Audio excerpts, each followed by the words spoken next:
This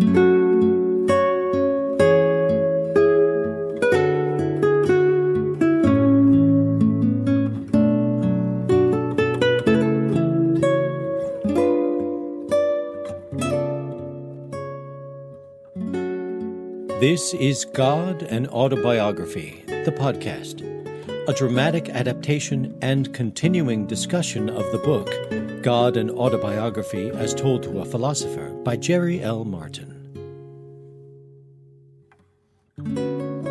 He was a lifelong agnostic, but one day he had an occasion to pray.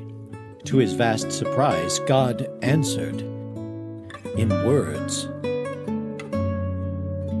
Being a philosopher, he had a lot of questions, and God had a lot to tell him.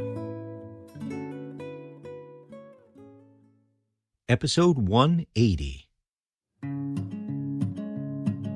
Welcome to God and Autobiography, the podcast. I'm Scott Langdon.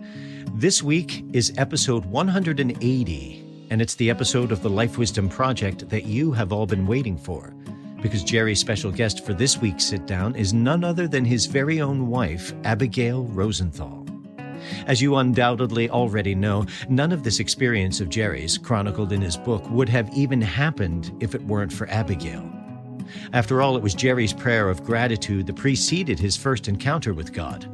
And what he was grateful for was the love he had found with Abigail. So if all you need is love, then what really happened with Adam and Eve, the first ones to know love in this way? Well, that's the topic of episode 17 and the topic of discussion today between Jerry and Abigail in our latest edition of the Life Wisdom Project. I hope you enjoy the episode. Well, I'm very pleased to invite my wife, Abigail Martin, who publishes under the name Abigail Rosenthal, to join me on this life wisdom discussion. I thought of you, sweetheart, for two things, because of two things in this episode. One is it's where we hear from God. What was going on with Adam and Eve? And how did God react to what was going on with Adam and Eve? And your name actually comes up toward the end of the episode. And so at some point, I'll direct your attention to that. But let's start with Adam and Eve. What did you make of that, sweetheart? Gosh, Adam and Eve, what caught my attention was that they go into a obsessive vortex where each is all in all for the other. There's a French poem that translated says, if one being is lost, the whole world is empty.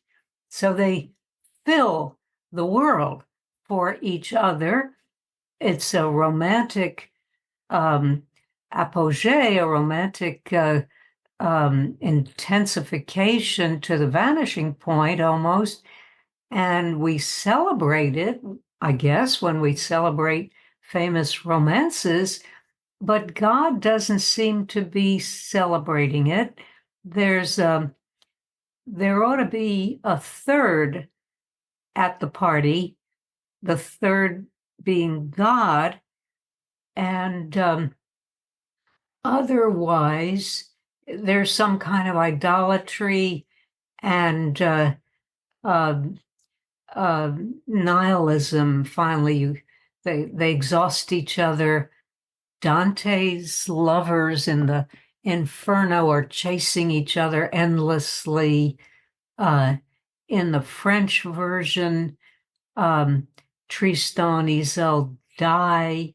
They can't live in time. They can't live in time and space in the real world, or as I like to say in history, there's no before and after. There's a kind of almost paralytic now. In the 20th century, there was the perfect orgasm, and it was now. So it seemed as if to get into that now was the ideal in the romantic framework, but God doesn't share this ideal. It seems to obstruct God's purposes. Yeah. And they're almost purposely ignoring God. They're hiding from God, right? They're hiding. Yeah. Uh, They fill the screen. They don't need yeah, a that's verse. interesting. It's not that they're hiding. Then I'd always kind of read this as they're hiding because now they're being sinful. Though the whole stress here is no, they're completely innocent. They're just frolicking in Yeah, this new discovery of yeah, each other and each other's bodies. And what else would you do? Suddenly presented with this, she's always described as beautiful, good to look at, or something like that. And she responds to him, and there they go. yeah, And as you put it, they don't need God. And what God says in the passage, they hid their nakedness, which is to say they hid their creativity and sexuality from me, detached it from my purpose, used it solely for their own pleasure and intimacy, innocently enough, but still wrong. And finally, in that same passage, God was telling me detached sexuality, hiding from God, has its own intrinsic price, the loss of full bounty and blessing of God. But the point here, I gather, is from what God is telling me here, is not being expelled from the Garden of Eden, that particular, oh, now you've got it, you've asked for it, and we're going to punish you, but rather you're living in the wrong way.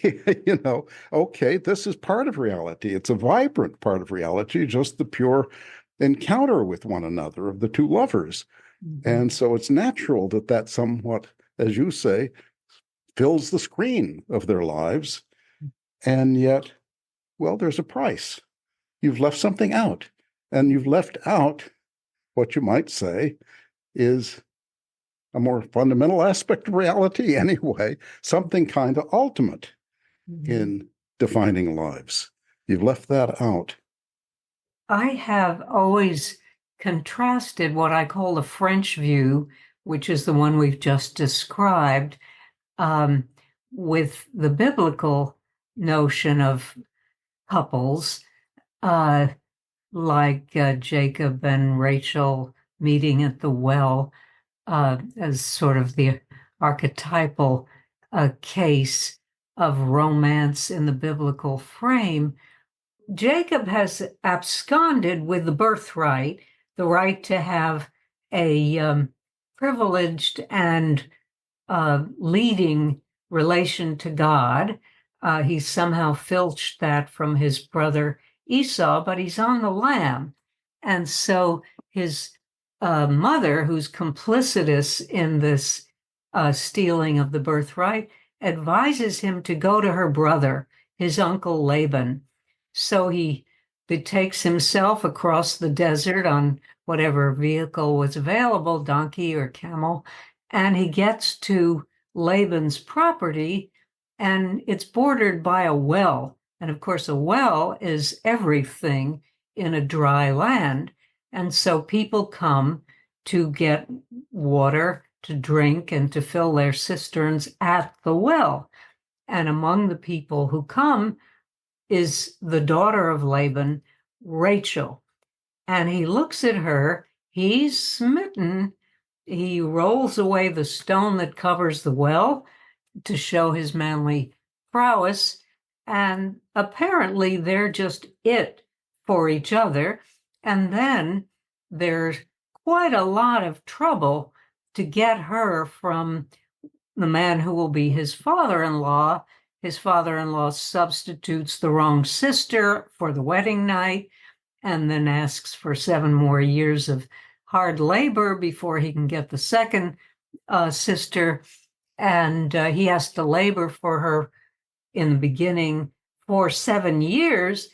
And the text says they passed like days because of his love for her. So there's something in love that compresses time and takes charge of time, but they are still embedded in time. There's a rivalry with the sister. There are the requirements, reasonable and unreasonable, of the father-in-law. There are other ways in which he has to propagate in order to build a tribe. There are property considerations. They live in the real world, not in Gan Eden, not in the garden, not outside of the human condition, but within it. And the tragic comedy of their lives unfolds in real time. Yeah, that's amazing. It's an amazing story, and it's real love, and it's real love immersed in history. The whole Old Testament is in a sense history. It's things moving through time because God has purposes, and people are trying to align with those purposes, or they're not. And that's a lot of the story. If you take all of what you just said, this contrast of, you might say, two visions of love, and apply it to 21st century America. Imagine you're giving advice to a young woman. What would be the implications of that? Or a young man, what would be the implications of that advice? Yes. I have given that advice, at least to one young man student. I think he told me that there was some kind of barrier between him and the woman he loved, and she was observant and Orthodox Jewish, and he lived a more secular, modern life, and she was under the aegis of her family and didn't feel she could throw that over, even though she acknowledged that there was a love that bound the two of them, that connected the two of them and always would. The implication was, I advised the young man, well, why don't you study Orthodoxy, see if you can stand it, see if it still feels like you, can you meet her conditions? And he thanked me for my advice and took it. And sometime later I saw him, and he said he was becoming an observant Jew and the marriage would be on. So he met the real life historical conditions. Different couples have different real life conditions.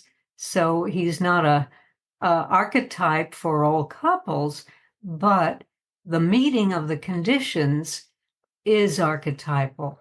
That reminds me of a story told by our friend Leon Cass, who was at the time a professor at the University of Chicago, taught great books courses, among other things. He's also a great medical ethicist and so forth.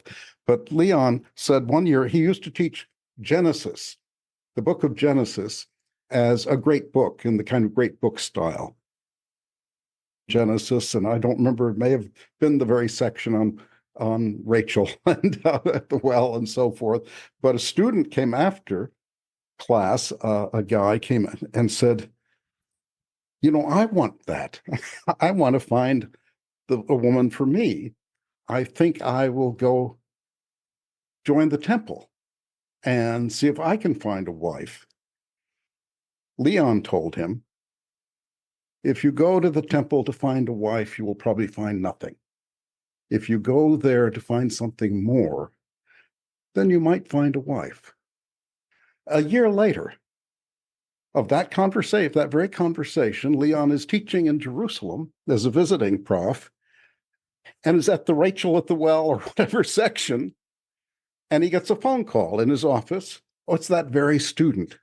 I joined the temple for the right reasons, and I now have a wife. We're getting married in June. So anyway, those things can work out. Yeah. But they work out. Part of what you're stressing is you've got to be doing it for the right reasons and somehow grounding yourself in the reality of your situation, not the reality necessarily as understood by Abigail or by Leon or Jerry or the next person over.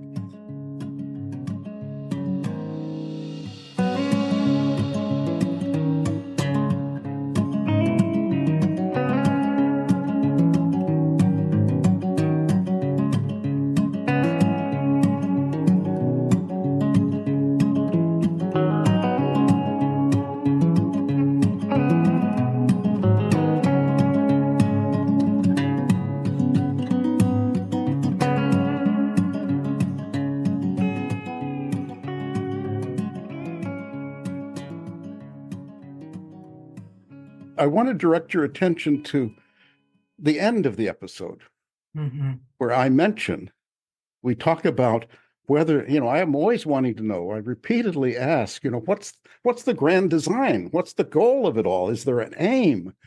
And I'm always frustrated, and I mention you in this connection, because when I told you about it, you didn't like it, because you don't like movies without happy endings. And what I was told, well, let me just read what God told me. I ask, is there an aim like perfecting the world or uniting us all into the Godhead? No, God says, not exactly. There is a purpose, but not an end point. The notion of an end point derives from the model of the human will and its desires, getting what it wants. The purpose of singing a song is not to get to the end. But of course, I object. So history comes to nothing, you just go and nothing. And so the question raised really, as I stated in my own words at the end, is whether life had any meaning and or purpose at all, because God isn't saying, oh, there's this great purpose, namely such and such. It's never quite laid out that way in the book, although I think slowly one comes to understand it better. But and one question for having how to live life. And I guess I kind of wanted to start with your own not liking movies unless they have happy endings, is in terms of life wisdom, let's say, not necessarily the whole of life wisdom, but a mode of living life. What does expecting, whatever, a happy ending do for you? Do for a person, not just for you, but for a person? What are the benefits of the happy ending viewpoint? And how do you live differently? Yeah. Well, I could say beats me, but you're suggesting one ought to dig a little deeper.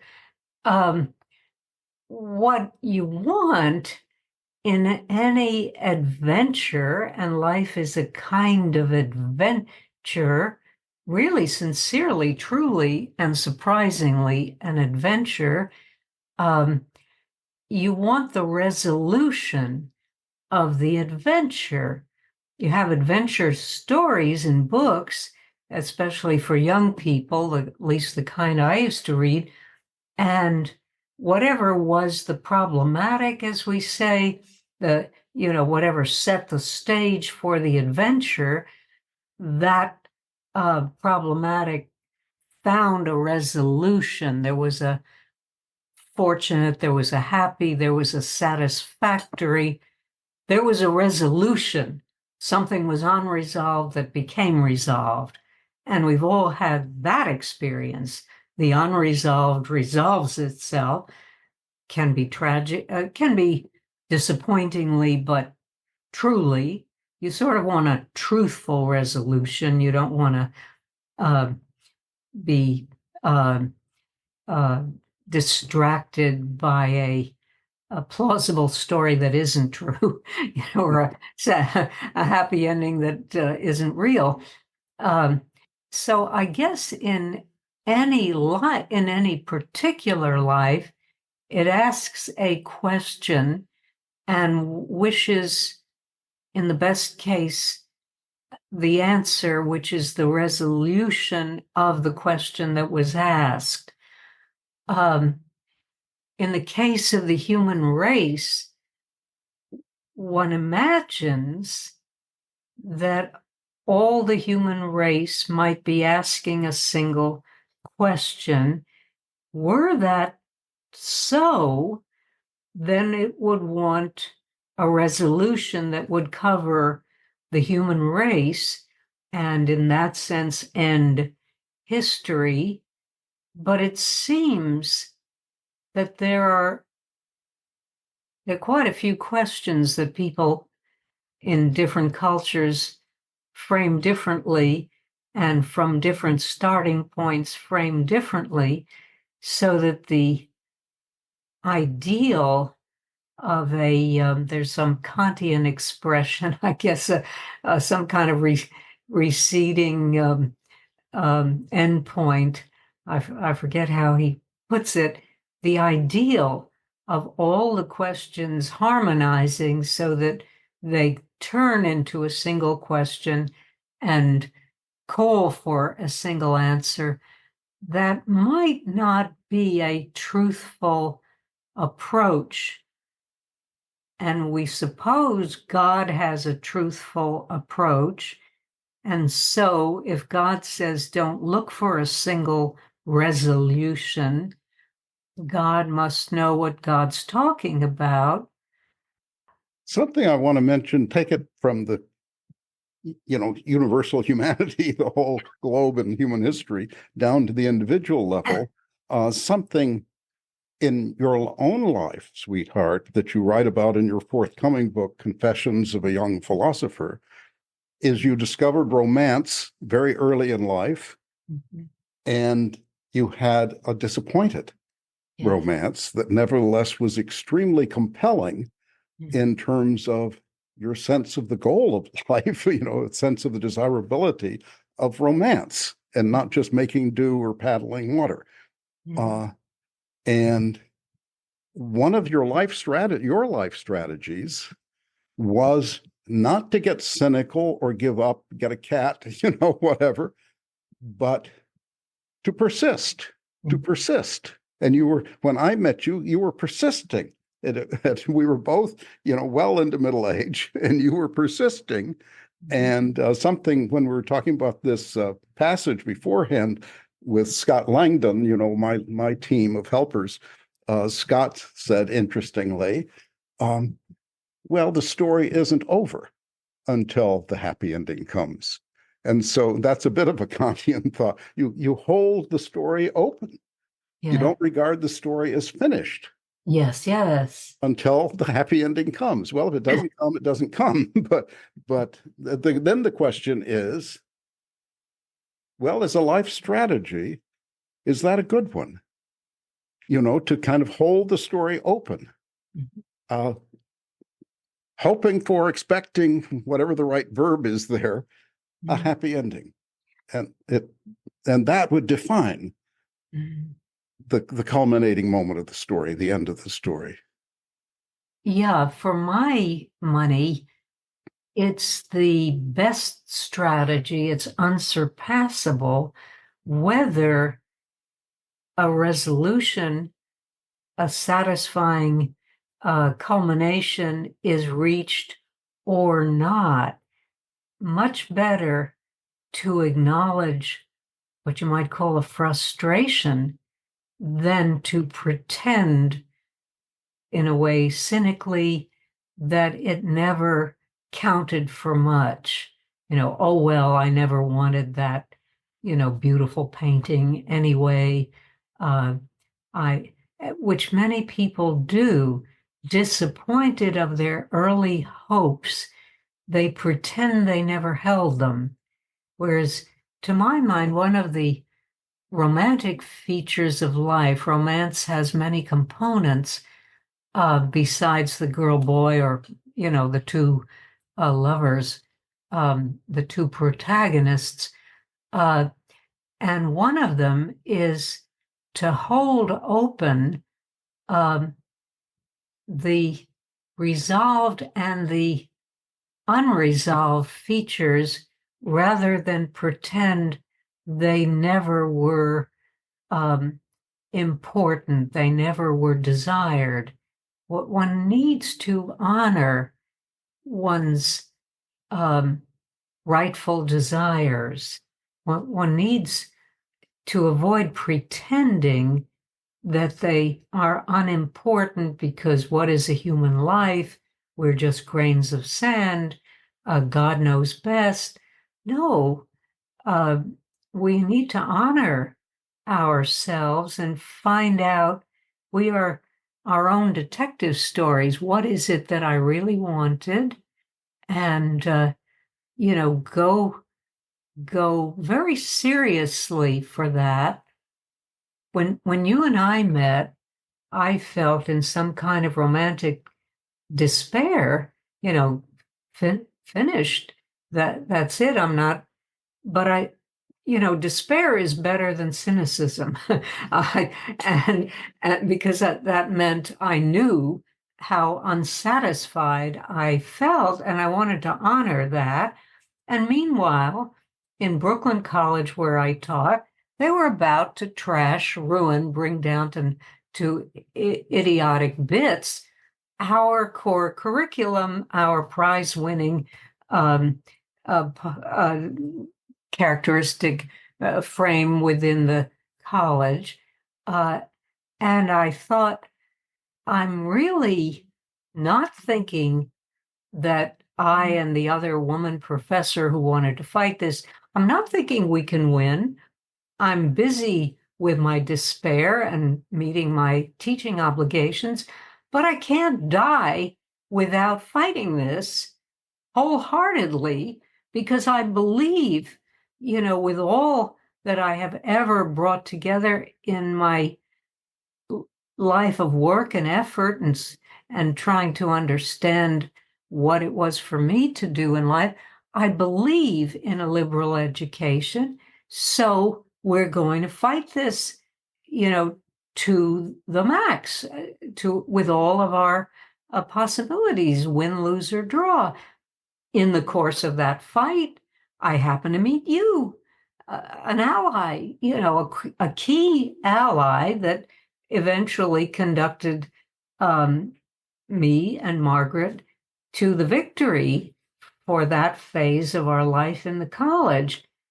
And eventually, surprise, surprise, you turn out to be Mr. Right.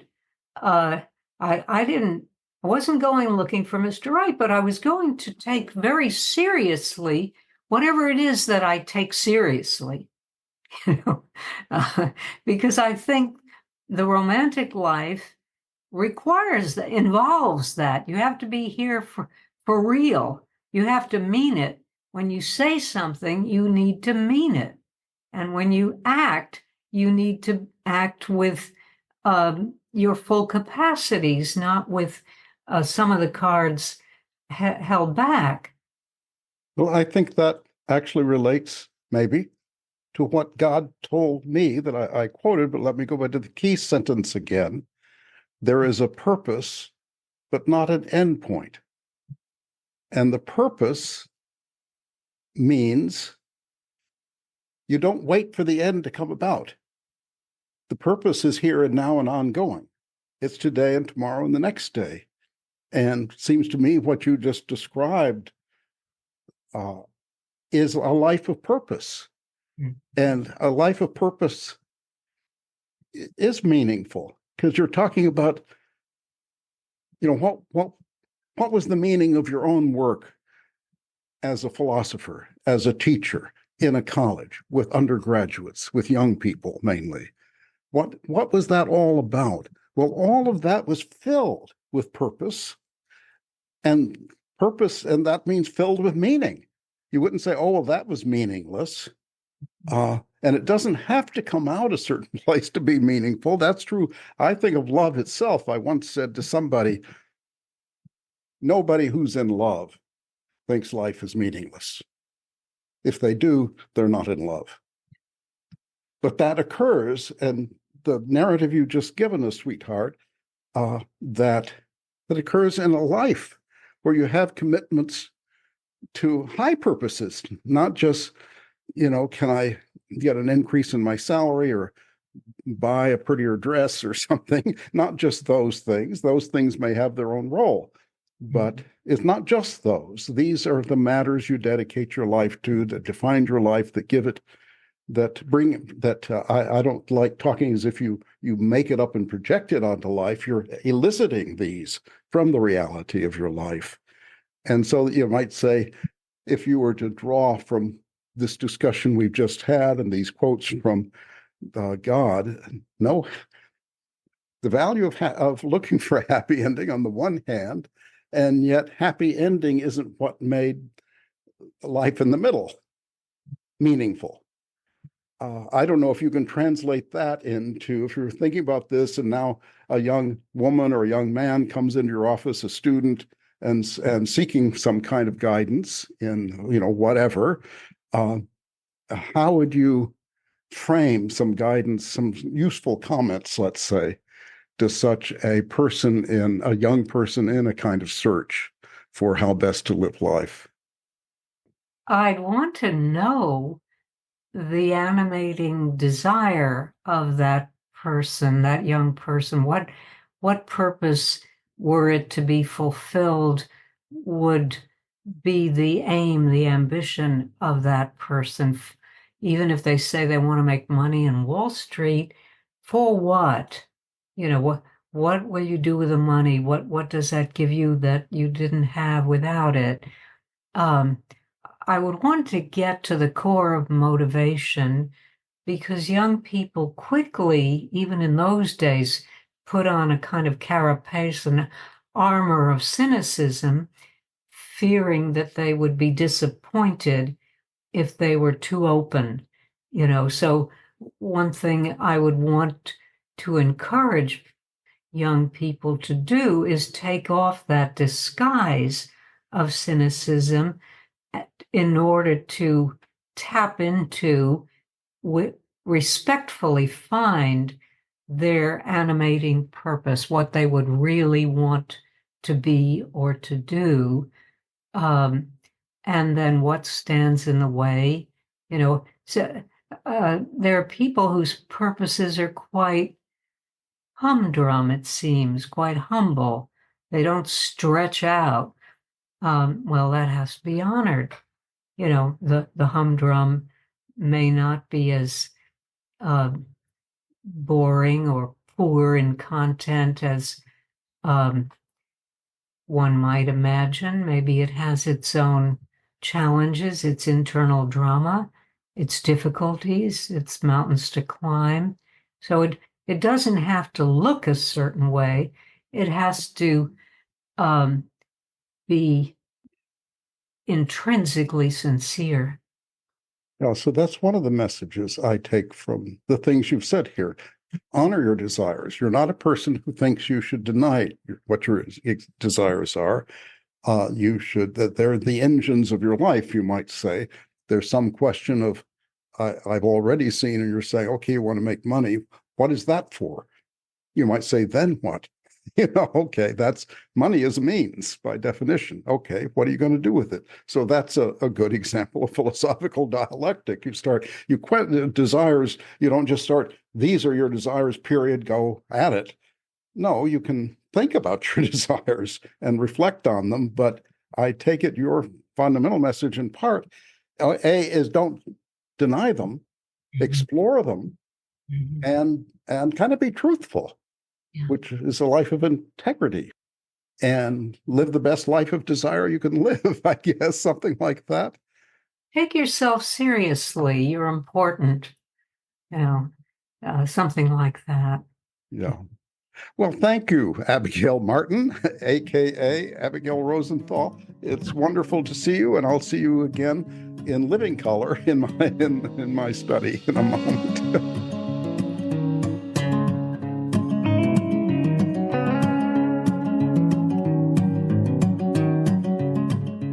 Thank you for listening to God and Autobiography, the podcast.